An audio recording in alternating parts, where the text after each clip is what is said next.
ನಮಸ್ಕಾರ ಸ್ನೇಹಿತರೆ, ಇವತ್ತು ಒಂದು ಕೌನ್ಸಿಲಿಂಗ್ ಸ್ಟೂಡೆಂಟ್ಸು SSLC PUC ಆದ ಮೇಲೆ ಅವರು ಪ್ಯಾರಾಮೆಡಿಕಲ್ ಸೈನ್ಸ್ ಹೋದರೆ ಅವ್ರಿಗೆ ಏನೇನು ಸವಲತ್ತು, ಏನೇನು benefits, what are the importance of this course ಅನ್ನೋದ್ರ ಬಗ್ಗೆ ಕ್ಲಿಯರ್ ಮಾಹಿತಿ ನೀಡಿದ್ದಾರೆ. ನೋಡೋಣ. Exclusive of doctor S. Krishnamurthy PhD, Assistant Professor and PRO of Medical College. Best investment for your future. Invest on premium villa plots at Sindhu Nagar. Gautam Nagar 5th Cross Extension. Call 9513010900 for a clear vision. Computerized eye testing. Only at Balaji Opticals, Opposite to SBI Surajmul Circle. Nehru English School, Urgampet. Quality education, professional teaching, CCTV based classrooms. Nehru English School, Urgampet. Transport facility with SMS updates. Admissions now open for pre-KG to 10th standard. Nehru English School, Urgampet. One-stop solution for your neuro and holistic problems. Dr. J. Mariadas, near Municipal Ground, First Cross Road. Shri Bhagavan Mahavir Jain College, Geeta Road. Robertson Pet. Admission now started for pre-university courses. Undergraduation, post-graduation, CA, CS and ICWA courses. Call 08153261733. Your choice of food delivery anywhere in Golden City. Hundreds of variety foods from your favorite hotels. Special discount on Kathi Bucket Biryani. Salva, the food delivery app. Salva Food Delivery. Download from Play Store and register today. Want a government job in medical field? Join today. Bethany Para Medical College, opposite to KGF Civil Court. 2 and 3 years diploma courses. Government scholarship, free hostel, free food facilities available for SC, ST, OBC and minority students. Contact Principal Dr. Sendil Vadivu. Call 9945014196. 9485230003. Shri Vinayaka Group of Institution. Admission started. Engineering, Pre-university courses, diploma courses, B Pharmacy, D Pharmacy, BSc Nursing. paramedicals and ITI. Shri Vinayaka Groups of Institution. Near Tollgate, Coromandel. Call 9945304107. Sir ನಮಸ್ಕಾರ. ನಮಸ್ಕಾರ sir. ನೀವು medical ಫೀಲ್ಡಲ್ಲಿ assistant professor ಆಗಿ ಇದ್ದೀರಾ. ಸುಮಾರು 6 ವರ್ಷ ಕಾಲ 7 ವರ್ಷ ಕಾಲ ನೀವು ಮೆಡಿಕಲ್ ಫೀಲ್ಡಲ್ಲೇ, ಅದು ಟೀಚಿಂಗ್ ಫೀಲ್ಡಲ್ಲಿ ಇದ್ದೀರಾ. ಈಗ ನಮ್ಮ KGF ಕ್ಷೇತ್ರದಲ್ಲಿ SLC ಪಾಸ್ಔಟ್ ಆಗಿದ್ದಾರೆ, PUC ಪಾಸ್ಔಟ್ ಆಗಿದ್ದಾರೆ. ಇವ್ರಿಗೆಲ್ಲ ಮೆಡಿಕಲ್ ಸೀಟೇ ಬೇಕು, MBBS ಓದಬೇಕು ಅನ್ನೋ ಆಸೆ ಜಾಸ್ತಿ ಇರುತ್ತೆ. ಹಲವಾರು ಕಾರಣಗಳಿಂದ ನೀಟಾಗಲಿ ಅವ್ರಿಗೆ ಡೊನೇಷನ್ ಕಟ್ಟೋಕ್ಕೆ ಆಗದೆ ಇರೋರು, ಇಂಥವ್ರಿಗೆ ತಾವು ತಿಳಿವಳಿಕೆ, ಎಸ್ಪೆಷಲಿ ಈ ಪ್ಯಾರಾಮೆಡಿಕಲ್ಸ್ ಅಂತ ಇದೆಯಲ್ಲ, ಅದರ ಬಗ್ಗೆ ತಾವು ಏನು ತಿಳಿವಳಿಕೆ ಕೊಡ್ತೀರಾ ಸರ್? ಸರ್ ಅದೇ ಈಗ ಈ medical field of course no doubt ಎಲ್ರಿಗೂ ಮೆಡಿಕಲ್ ಸೀಟ್ ಸಿಕ್ಕಲ್ಲ. ಅದು 1000 ಜನ ಅಲ್ಲಿ ಒಬ್ರಿಗೆ ಸಿಕ್ಕೋ ಥರ ಸ್ಥಿತಿಯಲ್ಲಿ ಇದ್ದೀವಿ. ಅದು ನಮ್ಮ ಜನರಿಗೆ ಅಂದರೆ ಈಗ ಡೊನೇಷನ್ ಸುಮಾರು ಕಾಸು ಕೊಟ್ಟು ಓದಬೇಕಾದ್ರೆ 1 ಕೋಟಿಗೆ ಮೇಲೆ ಡೊನೇಷನ್ ಆಗಿಬಿಟ್ಟಿರೋದ್ರಿಂದ ಈಗ ಸುಮಾರು ಜನ ನಮ್ಮ KGF ಹುಡುಗರು percentage wise no doubt they have got the mark to get the seat. Because of competition ಅವ್ರಿಗೆ ಕಾಂಪೀಟ್ ಮಾಡೋಕ್ಕಾಗ್ತಾ ಇಲ್ಲ. ಅದರಿಂದ ಅವರು ಡೊನೇಷನ್ ಕೊಟ್ಟು ಓದೋಕ್ಕಾಗಲ್ಲ. ಅಂಥ ಒಂದು ಸಂದರ್ಭದಲ್ಲಿ ಅವರು ಡಾಕ್ಟ್ರ್ ಲೆವೆಲಲ್ಲಿ ದುಡಿಯೋಂಥ ಒಂದು ಅವಕಾಶ ಯಾವ ಸಬ್ಜೆಕ್ಟ್ಗಿದೆ ಅಂದರೆ ಪ್ಯಾರಾಮೆಡಿಕಲ್ ಸಬ್ಜೆಕ್ಟ್ಸ್ಗೂ ಇದೆ. ಆ ಪ್ಯಾರಾಮೆಡಿಕಲ್ ಅನ್ನೋದು ನಾವು ಇನ್ನೊಂದು ಇದರಲ್ಲಿ ಅಲೈಡ್ ಹೆಲ್ತ್ ಸೈನ್ಸ್ ಅಂತೀವಿ ಮೆಡಿಕಲ್ ಫೀಲ್ಡಲ್ಲಿ. ಅಲೈಡ್ ಹೆಲ್ತ್ ಸೈನ್ಸ್ ಅಂದರೆ ಈಗ ಸೇಮ್ ಡಾಕ್ಟರ್ಸ್ ಏನು ಸಬ್ಜೆಕ್ಟ್ ಓದ್ತಾರೆ, ಫಾರ್ ಎಕ್ಸಾಂಪಲ್ ಫಸ್ಟ್ ಇಯರಲ್ಲಿ MBBS ಅಲ್ಲಿ anatomy, physiology, pathology, microbiology, biochemistry ಇಂಥ ಸಬ್ಜೆಕ್ಟ್ ಓದ್ತಾರಂದರೆ ಈಗ ಪ್ಯಾರಾಮೆಡಿಕಲ್ ಸಬ್ಜೆಕ್ಟ್ SLC ಮೇಲೆ ಪಾಸ್ ಆದರೂ ಇದೆ, PUC ಮೇಲೆ ಪಾಸ್ ಆದರೂ ಇದೆ. ಈವನ್ ಸರ್ಕಾರದಿಂದ ರಾಜೀವ್ ಗಾಂಧಿ ಯೂನಿವರ್ಸಿಟಿಯಿಂದ ಮೆರಿಟಿಂದ ಗೌರ್ಮೆಂಟ್ ಕೌನ್ಸಿಲಿಂಗ್ ಮೂಲಕ ಹೋದರೆ ಅವ್ರು ಖಾಲಿ 8,000 ರೂಪಾಯಿಗೆ ಸೀಟ್ ಸಿಕ್ಕೋ ಅಂಥದ್ದಿದೆ. ಕೋಟ್ಯಾನುಗಟ್ಟಲೆ ಏನು ಖರ್ಚು ಮಾಡೋದು ಬೇಕಾಗಿಲ್ಲ. ಈ ಒಂದು ಸಬ್ಜೆಕ್ಟ್ ಖಾಲಿ ಒಂದು 50% SC ST ಹುಡುಗರಾಗಲಿ, ಮೈನಾರಿಟಿ ಹುಡುಗರಾಗಲಿ, OBC ಆಗಲಿ, ಸುಮಾರು ಜನಕ್ಕೆ ನರ್ಸಿಂಗ್ ಆಗಲಿ, ಪ್ಯಾರಾಮೆಡಿಕಲ್ ಸೀಟ್ ಆಗಲಿ ಸಿಗ್ತಾ ಇದೆ. ಬಟ್ ಏನಂದರೆ ಸುಮಾರು ಜನಕ್ಕೆ ಇದ್ರ ಬಗ್ಗೆ ಜ್ಞಾನ ಇಲ್ಲ ಅಂತಲೇ ಅನ್ಬೋದು. ಕಾರಣ ಏನಂದರೆ ನೀವು ಕೇಳ್ಬೋದು ಡಾಕ್ಟರ್ ಕ್ಯೂಕಲ್ ಆಗಿ ಈ ಪ್ಯಾರಾಮೆಡಿಕಲ್ ಸೈನ್ಸಲ್ಲಿ ಯಾವ ರೀತಿಯಲ್ಲಿ ನಾವು ಸಂಪಾದನೆ ಮಾಡ್ಬೋದು ಅಂತ ಕೇಳ್ಬೋದು. ನಾನು ಹೇಳ್ತೀನಿ, ಉದಾಹರಣೆ ಕೇಳಬೇಕಾದ್ರೆ ಫಸ್ಟ್ ಇವ್ರಿಗೆ ಪ್ಯಾರಾಮೆಡಿಕಲ್ ಅಂದರೆ ಏನು, ಮೆಡಿಕಲ್ ಅಂದರೆ ಏನು ಅಂತ. MBBS ಅಲ್ಲಿ ಎಲ್ರಿಗೂ ಗೊತ್ತಿರೋದು ಡಾಕ್ಟ್ರಿಗೆ ಓದುವಂಥ ಸಬ್ಜೆಕ್ಟು ಮೆಡಿಕಲ್ ಅನ್ನೋದು. ಪ್ಯಾರಾಮೆಡಿಕಲ್ ಅಂದರೆ ನಾನು ಒಂದು ಎಕ್ಸಾಂಪಲ್ ಇಂದ ತಿಳಿಸಿದ್ರೆ ಈಸಿಯಾಗಿ ಅರ್ಥ ಆಗುತ್ತೆ ಅಂತ ನನ್ನ ಒಂದು ಅನಿಸಿಕೆ. ಹೆಂಗೆ ಅಂದರೆ, ನಾನು ಮೆಡಿಕಲ್ ಕಾಲೇಜಲ್ಲಿ ಒಂದಿನ ನಮ್ಮ ಮೆಡಿಕಲ್ ಸೂಪರ್ಡೆಂಟ್ ಅವರು ತಿರುಪತಿ ಬಸ್ ಆಕ್ಸಿಡೆಂಟ್ ಆಗಿದೆಯಪ್ಪ, ಎಲ್ಲ ಡಾಕ್ಟರ್ನು ಕರ್ಸ್ಕೊಳ್ಳಿ, ಅವ್ರು ಬಂದ ತಕ್ಷಣ ನಾವು ಇಮಿಡಿಯೇಟಾಗಿ ಟ್ರೀಟ್ಮೆಂಟ್ ಕೊಡಬೇಕು ಅಂತ ನನ್ನ ಕರೆಸಿದ್ರು.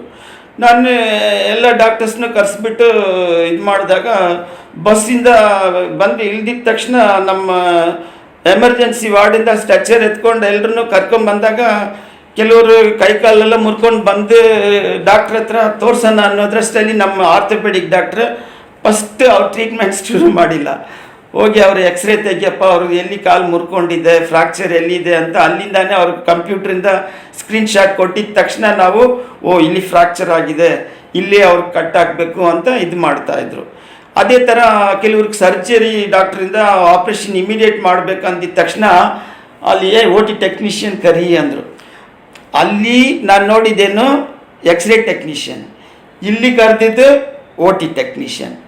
ಅದೇ ಥರ ಬಂದ್ಬಿಟ್ಟು ಕೆಲವ್ರು ಕಣ್ಣೆಲ್ಲ ಗಾಯ ಆಗಿಬಿಟ್ಟು ಬಂದಿದೆ, ಅವ್ರನ್ನೆಲ್ಲ ಬಂದ್ಬಿಟ್ಟು ರಿಫ್ರಾಕ್ಟಿವ್ ಎರರ್ ಇರ್ತಕ್ಕಂಥ ಈ ಆಪ್ತಾಲ್ಮಿಕ್ ಟೆಕ್ನಿಷಿಯನ್ ಅನ್ನೋರನ್ನ ಕರೆಸಿ ಅವ್ರ ಕಣ್ಣು ಏನು ತೊಂದರೆ ಇದೆ ಚೆಕ್ ಮಾಡಿಬಿಟ್ಟು ಕಳಿಸಿ ಅಂದರು. ನಾನು ಅದನ್ನು ಅಬ್ಸರ್ವ್ ಮಾಡ್ತಾನೇ ಇದ್ದೀನಿ. ಇನ್ನೂ ಕೆಲವರು ಇಮಿಡಿಯೇಟ್ ಆಪ್ರೇಷನ್ ಥಿಯೇಟ್ರಿಗೆ ರೆಡಿ ಮಾಡಪ್ಪ ಅಂದಾಗ OT ಟೆಕ್ನಿಷಿಯನ್ ಕರಿ ಅಂತ. ನಾನು ಹಿಂಗೆ ಒಂದೊಂದು ಸ್ಪೆಷಲಿಸ್ಟ್ ಡಾಕ್ಟ್ರು ಒಂದೊಂದು ರೀತಿಯಲ್ಲಿ ಟ್ರೀಟ್ಮೆಂಟ್ ಕೊಡಬೇಕಾಗಿರೋರು ಫಸ್ಟ್ ಡಾಕ್ಟ್ರಿಗಿನ್ನ ಮೊದಲು ಇವ್ರನ್ನ ಕರೆಸ್ತಾರೆ, ಇವ್ರನ್ನೇ ಟ್ರೀಟ್ ಮಾಡ್ತಾರೆ, ಇವ್ರು ಕೂಡ ರಿಪೋರ್ಟ್ ಮೇಲೇ ಫರ್ದರ್ ಟ್ರೀಟ್ಮೆಂಟ್ ಶುರು ಮಾಡ್ತಾರೆ ಅಂತ ನೋಡಿದ ತಕ್ಷಣ ಇದೇನಂದರೆ, ಇದು ಸಬ್ಜೆಕ್ಟಲ್ಲಿ ಹೆಂಗೆ ಬಾಡಿಯಲ್ಲಿ ಆರ್ಟ್ ಹೆಡ್ ಅಟ್ಯಾಚ್ ಆಗಿದೆ, ಆ ಥರ ಮೆಡಿಕಲ್ ಪ್ಯಾರಾಮೆಡಿಕಲ್ ಅಂದರೆ ಡಾಕ್ಟ್ರಿಗೆ ಅಸಿಸ್ಟ್ ಮಾಡ್ತಕ್ಕಂಥ, ಕನ್ನಡದಲ್ಲಿ ನಾವು ಏನಂತೀವಿ ಅಂದರೆ ಅರವೈದ್ಯ ಅಂತೀವಿ. ಅರವೈದ್ಯ ಅಂದರೆ ಡಾಕ್ಟ್ರು ಓದೋ ಸಬ್ಜೆಕ್ಟ್ನೇ ಸೇಮ್ ಇವರು ಹಾಫ್ ಆಫ್ ದ ಸಬ್ಜೆಕ್ಟ್ ಓದ್ತಾರೆ. ಪ್ಲಸ್ ಏನಂದರೆ ಈ ಸಬ್ಜೆಕ್ಟ್ ಓದೋದ್ರಿಂದ ಇವ್ರಿಗೆ ಡಾಕ್ಟ್ರ್ ಕ್ಯೂಕಲ್ ಆಗಿ ದುಡಿಯೋಕ್ಕಾಗಿಲ್ಲ ಅಂದ್ರೂ ಕೂಡ ಸೇಮ್ ಮೆಡಿಕಲ್ ಫೀಲ್ಡ್ ಡಾಕ್ಟ್ರ್ ಜೊತೆಗೆ ಕೆಲಸ ಮಾಡ್ತಕ್ಕಂಥದ್ದು, ಡಾಕ್ಟ್ರಿಗೆ ಅಸಿಸ್ಟ್ ಮಾಡೋ ಅಂಥ ಸಬ್ಜೆಕ್ಟ್. ಇನ್ನು ನಿಜ ಹೇಳ್ಬೇಕಾದ್ರೆ ಡಾಕ್ಟ್ರ್ ಏನಂತ ಟೆಸ್ಟ್ ಮಾಡಿಬಿಟ್ಟು ಬರ್ಕೊಡ್ತಾರೆ, ಮಿಕ್ಕಿದಿರುವ ಮುಕ್ಕಾಲು ಭಾಗ ಕೆಲಸ ಈ ಅಲೈಡ್ ಸೈನ್ಸ್ ಅವರೇ ಲ್ಯಾಬ್ ಆಗಲಿ, ಪ್ಯಾರಾಮೆಡಿಕಲಲ್ಲಿ ಇರ್ತಕ್ಕಂಥ ಎಕ್ಸ್ರೇ ಆಗಲಿ, ಆಪ್ರೇಷನ್ ಥಿಯೇಟ್ರ್ ಆಗಲಿ, ಡಯಾಲಿಸಿಸ್ ಟೆಕ್ನಿಕ್ಸ್ ಆಗಲಿ, ಇಂಥ ಒಂದು ಇದು ಕೆಲಸ ಮಾಡ್ತಕ್ಕಂಥದ್ದು. ಸೊ ಇದು ವೈಟ್ ಕಾಲರ್ ಜಾಬೇ, ಡಾಕ್ಟ್ರ್ ಜೊತೆಗೆ ಕೆಲಸ ಮಾಡ್ತಕ್ಕಂಥ ಜಾಬೇ. ನೀವು ಅವರು ಅರ್ಧ ಡಾಕ್ಟರ್ ಅಂತ ತಿಳಿಸಿದ್ದೀರಾ, ನೀವು ಅರ್ಧ ಡಾಕ್ಟರ್ ಅವರು ಅಂತ ತಿಳಿಸಿದ್ದೀರಾ. ಸಪೋಸ್ ನಾವು ಒಂದು ಸ್ಟೂಡೆಂಟ್ಸ್ ಪ್ಯಾರಾಮೆಡಿಕಲ್ ಸೈನ್ಸ್ ಹೋದ್ರೆ ಅವ್ರಿಗೆ ಗೌರ್ಮೆಂಟ್ ಜಾಬ್ ಸಿಗುತ್ತಾ, ಅಲ್ಲ ಕಾರ್ಪೊರೇಟ್ ಹಾಸ್ಪಿಟಲ್ಸು ಪ್ರೈವೇಟ್ ಹಾಸ್ಪಿಟಲ್ಸ್ ಅಲ್ಲಿ ಎಷ್ಟು ಸಂಬಳ ತಗೋಬಹುದು ಸರ್? ಅದೇ ಈಗ ನಾನು ಹೇಳ್ತಾ ಇದ್ದೀನಿ ಅಲ್ಲ, ಈ ಪ್ಯಾರಾಮೆಡಿಕಲ್ ಸಬ್ಜೆಕ್ಟಲ್ಲಿ ಜಗತ್ತಲ್ಲಿ ಯಾವುದೇ ಒಂದು ಸಬ್ಜೆಕ್ಟ್ ತಗೊಂಡ್ರು ದರ್ ಇಸ್ ಸ್ಯಾಚುರೇಷನ್ ಆಗಿದೆ. ಏನಂದರೆ ಈಗ ಒಂದು ಟೊಮೊಟೊ ಮಾರ್ಕೆಟ್ ಬಂದಾಗ 50 ರೂಪಾಯಿ ಇರೋದು ಒಂದು ತಿಂಗಳಾದ್ಮೇಲೆ ಅದೇ 10 ರೂಪಾಯಿಗೆ ಬೀಳೋ ಥರ ಎಲ್ಲರೂ ಒಂದು ಕೋರ್ಸಲ್ಲಿ ಜಾಬ್ ಇದೆ ಅಂದಿದ ತಕ್ಷಣ ಅದನ್ನೇ ಮಾಡಿ ಈಗ ಯಾವುದೇ ಒಂದು ಕೋರ್ಸ್ ತಗೊಂಡ್ರು ಜಾಬ್ದು ಪ್ರಾಬ್ಲಮ್ ಆಗಿದೆ. ಬಟ್ ಈ ಮೆಡಿಕಲ್ ಪ್ಯಾರಾಮೆಡಿಕಲಲ್ಲಿ ಜಗತ್ತೆಲ್ಲ ಜಾಬ್ ಇದೆ. ಉದಾಹರಣೆ ಕೇಳಬೇಕಾದ್ರೆ ಒಬಾಮಾ ಇಂಡಿಯಾ ವಿಸಿಟ್ ಮಾಡಿದಾಗ ಮನಮೋಹನ್ ಸಿಂಗ್ ಹತ್ರ ನಮ್ಮ ಒಂದು ಅಮೇರಿಕಾಕ್ಕೆ ನನಗೆ 6 ಲಕ್ಷ ಜನಕ್ಕೆ ಜಾಬ್ ಬೇಕು, ಅದರಲ್ಲಿ ನರ್ಸಿಂಗ್ ಅವ್ರು 3 ಲಕ್ಷ ಬೇಕು, ಉಳಿದಿರೋರು ಪ್ಯಾರಾಮೆಡಿಕಲ್ ಅವರು ನಾನು ಜಾಬ್ ಕೊಡ್ತೀನಿ ಅಂತ ಅಗ್ರಿಮೆಂಟೇ ಸೈನ್ ಮಾಡಿದರು. ಯಾಕೆ ನಮ್ಮ ಇಂಟರ್ನ್ಯಾಷನಲ್ ಲೆವೆಲಲ್ಲಿ ಮಾತಾಡೋದಕ್ಕಿಂತ ನಮ್ಮ ಕರ್ನಾಟಕದಲ್ಲೇ ಸಿದ್ದರಾಮಯ್ಯ ಅವರು, ನಾನು ಉದಾಹರಣೆ ಕೇಳಬೇಕಾದ್ರೆ ಈ ಆಪ್ತಲ್ಮಾಲಜಿ ಕಣ್ ಟೆಕ್ನಿಷಿಯನ್ ಹೇಳಿದೆ ಅಲ್ಲ, ಇದು 750 ಪೋಸ್ಟ್ ಕಾಲ್ ಮಾಡಿ ಅಂತ ಕೊಟ್ಟಾಗ ಅವರು ಕಡಿಮೆ ಜನನೇ ಓದಿರೋದು ಸಾಹೇಬ್ರಿಗೆ ಗೊತ್ತಿಲ್ಲ. ಆವಾಗ ಅಡ್ವರ್ಟೈಸ್ಮೆಂಟಲ್ಲಿ ಕಮ್ಮಿ ಕೊಟ್ಟಿದ್ದಾಗ ಅವರು ಕೇಳಿದರು, ಏನಿದು ಕಡಿಮೆ ಕೊಟ್ಟಿದ್ದೀರಾ ಅಂತ. ಆವಾಗ ಸ್ಟೇಟಲ್ಲಿ ಮುಗಿಸಿರೋರೆ ಕಮ್ಮಿ ಅಂತ. ಈಗ ಬೇರೆ ಸಬ್ಜೆಕ್ಟ್ಗೆ ಹೋದರೆ ಲಕ್ಷಾಂತರ ಜನ, ಒಂದು 100 ಪೋಸ್ಟ್ ಆದರೆ 10,000 15,000 ಜನ ಅಪ್ಲೈ ಮಾಡ್ತಾರೆ. ಇದರಲ್ಲಿ ಜಾಬ್ ಇದೆ, ಜನಕ್ಕೆ ತಿಳುವಳಿಕೆ ಇಲ್ಲ. ಈಗ ಫಾರ್ ಎಕ್ಸಾಂಪಲ್ ನಿಮ್ಮ ಗೌರ್ಮೆಂಟ್ ಜಾಬು, ಇನ್ನೊಂದು ಮುಖ್ಯವಾದಂಥ ವಿಷಯ ನಾನು ಹೇಳಬೇಕಾಗುತ್ತೆ. ಸುಮಾರು ಜನ ನಮ್ಮ KGF ಅಲ್ಲಿ ಸರ್ಟಿಫೈಡ್ ಕೋರ್ಸ್ ಅಂತ ಮಕ್ಳಿಗೆ ಮೋಸ ಮಾಡ್ತಾ ಇದ್ದಾರೆ. ನಾನು ಇದನ್ನ ಓಪನ್ ಆಗಿ ಮಾತಾಡ್ತೀನಿ ಅಂತ ಏನು ತಪ್ಪು ತಿಳ್ಕೊಳಕ್ಕೆ ಹೋಗ್ಬಿಡಿ. ಕಾರಣ ಏನಂದರೆ ಸರ್ಕಾರದಿಂದ ರೆಕಗ್ನೈಸ್ ಆಗಿ ಇರ್ತಕ್ಕಂಥ ಒಂದು ಕೋರ್ಸಸ್ನ ನೀವು ಪೇರೆಂಟ್ಸ್ ಆಗಿ ನೋಡಬೇಕು. ಕಾರಣ ಏನಂದರೆ, ನೀವು ಸರ್ಕಾರದಿಂದ ಇರ್ತಕ್ಕಂಥ ಬೆನಿಫಿಟ್ ಸುಮಾರು 20,000 ಜನ ಸ್ಟೂಡೆಂಟ್ಸ್ ಸ್ಕಾಲರ್ಶಿಪ್ ಅವರ ಒಂದು ಅಕೌಂಟ್ಗೆ ಹೋಗ್ತಾ ಇದೆ. ಪ್ಲಸ್ ಫ್ರೀ ಹಾಸ್ಟೆಲ್ ಫೆಸಿಲಿಟೀಸ್ ಇದೆ. ಯಾಕಂದರೆ ಗೌರ್ಮೆಂಟೇ ಈ ಎಜುಕೇಷನ್ನ ಪ್ರಮೋಟ್ ಮಾಡಲಿಕ್ಕೋಸ್ಕರ 20,000 ರೂಪಾಯಿ SLC ಮೇಲೆ ನೀವು ಕೋರ್ಸ್ ತಗೊಂಡ್ರೇ ಸ್ಕಾಲರ್ಶಿಪ್ ಸೌಲಭ್ಯ, ಜೊತೆಗೆ ಬಸ್ ಪಾಸ್ ಫೆಸಿಲಿಟೀಸ್, ಪ್ಲಸ್ ಅವ್ರ ಕ್ಲಿನಿಕಲ್ ಪೋಸ್ಟಿಂಗ್ಗೆ ಅವಕಾಶ ಇದೆ, ಗೌರ್ಮೆಂಟ್ ಹಾಸ್ಪಿಟ್ಲ್ ಆಗಲಿ ಪ್ರೈವೇಟ್ ಹಾಸ್ಪಿಟ್ಲ್ ಆಗಲಿ ಅಂತ. ಯಾಕೆಂದರೆ ಈ ಪ್ಯಾರಾಮೆಡಿಕಲ್ ಅಂದರೆ 90% ನೀವು ಹಾಸ್ಪಿಟಲ್ ಪೋಸ್ಟಿಂಗಲ್ಲಿ ನೀವು ಟ್ರೈನಿಂಗ್ ಆದ್ರೇ ನಿಮ್ಗೆ ಸಬ್ಜೆಕ್ಟ್ ಲೈಫ್. ನೀವು ಈ ಹಾಸ್ಪಿಟಲ್ ಪೋಸ್ಟಿಂಗಲ್ಲಿ ನೀವು ಸಕ್ಸಸ್ಫುಲ್ ಆಗಿ ಟ್ರೈನಿಂಗ್ ಮುಗಿಸಿದ್ರೆ ವರ್ಲ್ಡ್ ವೈಡಲ್ಲಿ ನೀವು ಎಲ್ಲ ಕಡೆ ಕೆಲಸ ಮಾಡ್ಬೋದು. ಈಗ ಉದಾಹರಣೆ ಕೇಳಬೇಕಾದ್ರೆ, ಈಗ ಒಂದು ಲ್ಯಾಬ್ ಟೆಕ್ನಿಷಿಯನ್ ಮಾಡಿಬಿಟ್ಟು ಸರ್ಕಾರದಿಂದ ಲೋನೇ ಇದೆ, ಡಾಕ್ಟ್ರಿಗಿನ್ನ 50,000 ರೂಪಾಯಿ ಪರ್ ಡೇ ದುಡಿಯೋಂಥ ಒಂದು ಅವಕಾಶ ಇದೆ. ಆ ಥರ 100,000 ಟೆಸ್ಟ್ಗಳಿದೆ. ನಾವು ಓನ್ ಲ್ಯಾಬ್ ಸ್ಟಾರ್ಟ್ ಮಾಡಿದ್ರೆ ನೀವು ಡಾಕ್ಟ್ರ್ ಕ್ಯೂಕಲ್ ಆಗಿ ದುಡಿತೀವ್ಯಾ ಇಲ್ವಾ ಅನ್ನೋದು ನಿಮಗೆ ಗೊತ್ತಾಗುತ್ತೆ. ನಮ್ಮ ಊರು ಜನರಿಗೆ ನಾನು ಬೇಡ್ಕೊಳ್ತಾ ಇರೋ ಒಂದೇ ಒಂದು ವಿಷಯ ಏನಂದರೆ, ಪ್ಯಾರಾಮೆಡಿಕಲ್ ಕೋರ್ಸಲ್ಲಿ ಇಮಿಡಿಯೇಟ್ ಜಾಬ್ ಇದೆ, 100% ಗೌರ್ಮೆಂಟ್ ಜಾಬ್ ಇದೆ, ಬಟ್ ಜನಕ್ಕೆ ತಿಳುವಳಿಕೆ ಇಲ್ಲ. ಎರಡನೇದಾಗಿ 100% ರೆಕಗ್ನೈಸ್ಡ್ ಕಾಲೇಜಸ್ನ ನೀವು ಪೇರೆಂಟ್ಸ್ ಆಗಿ ತಿಳ್ಕೊಳ್ಳಿ.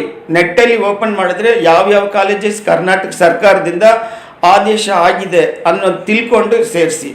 ಮೂರನೇದಾಗಿ ಯಾವುದೇ ಒಂದು ಪ್ಯಾರಾಮೆಡಿಕಲ್ ಕಾಲೇಜ್ ಅವ್ರ ಮೆಡಿಕಲ್ ಕಾಲೇಜಲ್ಲಿ ಮಕ್ಳಿಗೆ ಟ್ರೈನಿಂಗ್ ಕೊಟ್ಟರೆ ಮಾತ್ರ ಈ ಸರ್ಟಿಫಿಕೇಟ್ ವ್ಯಾಲ್ಯೂ. ಇಲ್ಲದೆ ಹೋದರೆ ಸುಮ್ಮನೆ ನಾಮಕಾವಸ್ತಿಗೆ ಸರ್ಟಿಫಿಕೇಟ್ ಇಟ್ಕೊಂಡ್ರೆ ಇದು ಮಕ್ಳಿಗೆ ಸರ್ಟಿಫಿಕೇಟ್ ಮಾತ್ರ ಇಟ್ಕೋಬೋದು.